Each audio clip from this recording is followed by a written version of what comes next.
I am happy to join with you today in what will go down in history as the greatest demonstration for freedom in the history of our nation. 50 years ago, a great American in whose symbolic shadow we stand today signed the Emancipation Proclamation. This momentous decree came as a great beacon light of hope for millions of Negro slaves who have been seared in the flames of withering injustice.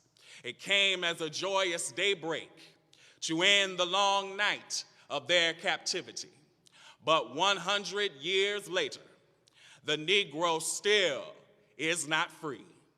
100 years later, the life of the Negro is still sadly crippled by the manacles of segregation and the chains of discrimination.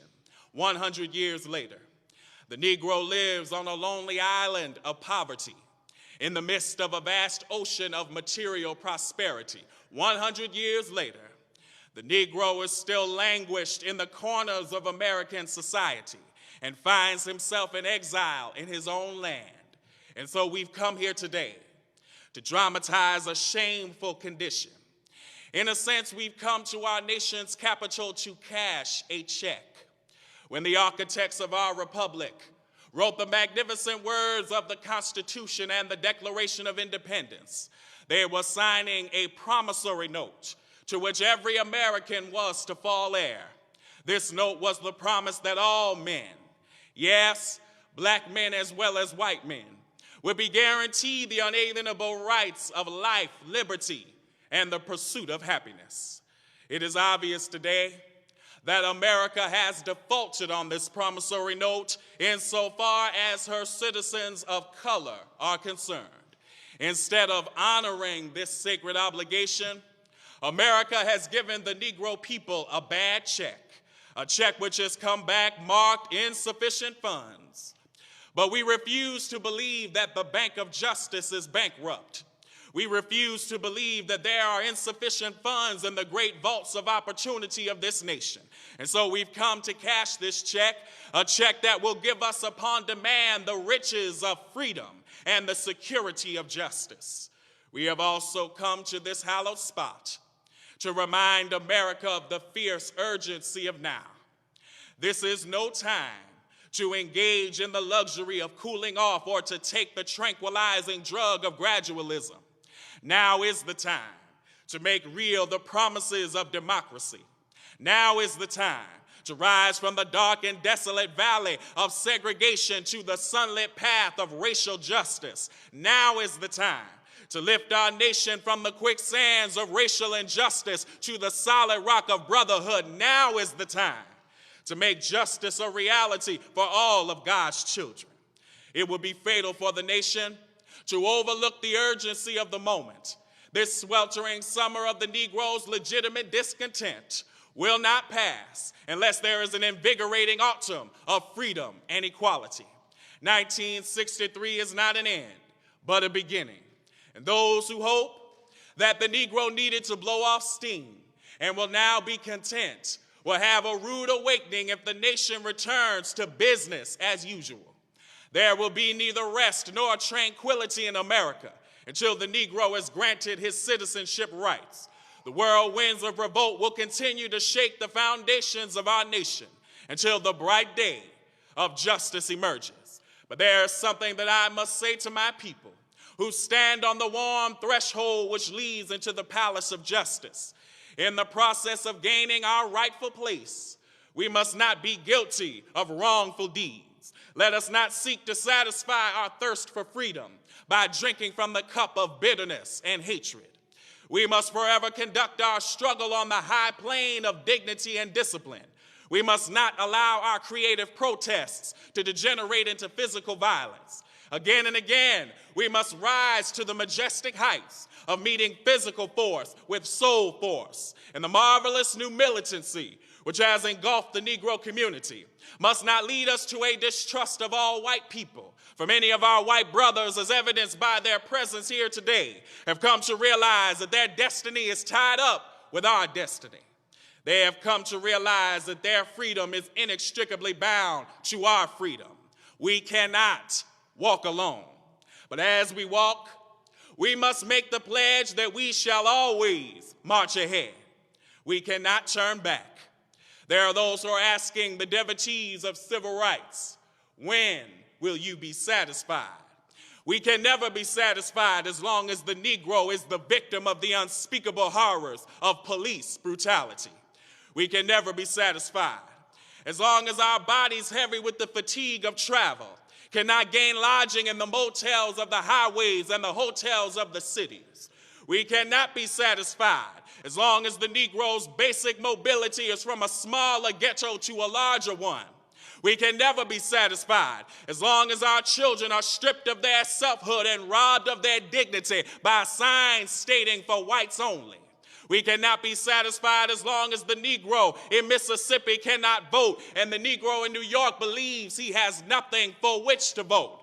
No, we are not satisfied, and we will not be satisfied until justice rolls down like waters and righteousness like a mighty stream.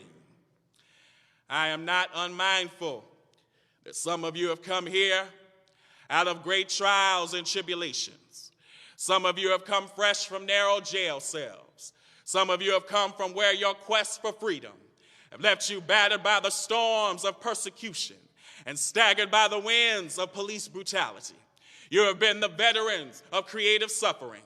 Continue to work with the faith that unearned suffering is redemptive. Go back to Mississippi. Go back to Alabama. Go back to South Carolina. Go back to Georgia. Go back to Louisiana. Go back to the slums and ghettos of our northern cities, knowing that somehow this situation can and will be changed. And let us not wallow in the valley of despair. I say to you today, my friends, so even though we face the difficulties of today and tomorrow, I still have a dream. It is a dream deeply rooted in the American dream.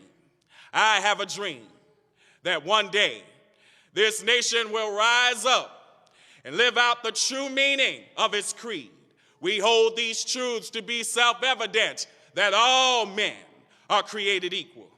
I have a dream that one day on the red hills of Georgia, the sons of former slaves and the sons of former slave owners will be able to sit down together at the table of brotherhood. I have a dream that one day, even the state of Mississippi, a state sweltering with the heat of injustice, sweltering with the heat of oppression, will be transformed into an oasis of freedom and justice. I have a dream that my 4 little children will one day live in a nation where they will not be judged by the color of their skin, but by the content of their character. I have a dream today. I have a dream that one day, down in Alabama with its vicious racists, with its governor having his lips dripping with the words of interposition and nullification. One day right down in Alabama, little black boys and black girls will be able to join hands with little white boys and white girls as sisters and brothers. I have a dream today. I have a dream that one day every valley shall be exalted. Every hill and mountain will be made low, the rough places will be made plain, and the crooked places will be made straight. And the glory of the Lord shall be revealed, and all flesh shall see it together. This is our hope. This is the faith that I go back to the South with. With this faith, we will be able to hew out of the mountain of despair a stone of hope. With this faith, we will be able to transform the jangling discords of our nation into a beautiful symphony of brotherhood. With this faith, we will be able to work together, to pray together, to struggle together, to go to jail together, to stand up for freedom together, knowing that we will be free one day. And this will be the day when all of God's children will be able to sing with new meaning, "My country, 'tis of thee. Sweet land of liberty, of thee I sing. Land where my fathers died, land of the pilgrim's pride. From every mountainside, let freedom ring, and if America's to be a great nation, this must become true. So let freedom ring. From the prodigious hilltops of New Hampshire, let freedom ring. From the mighty mountains of New York, let freedom ring. From the heightening Alleghanies of Pennsylvania, let freedom ring. From the snow-capped Rockies of Colorado, let freedom ring. From the curvaceous slopes of California, But not only that, let freedom ring from Stone Mountain of Georgia. Let freedom ring from Lookout Mountain of Tennessee. Let freedom ring from every hill and molehill of Mississippi, from every mountainside. Let freedom ring. And when we allow freedom to ring, when we let it ring from every village and every hamlet, from every state and every city, we will be able to speed up that day when all of God's children, black men and white men, Jews and Gentiles, Protestants and Catholics, will be able to join hands and sing in the words of the old Negro spiritual, free at last, thank God Almighty, we are free at last.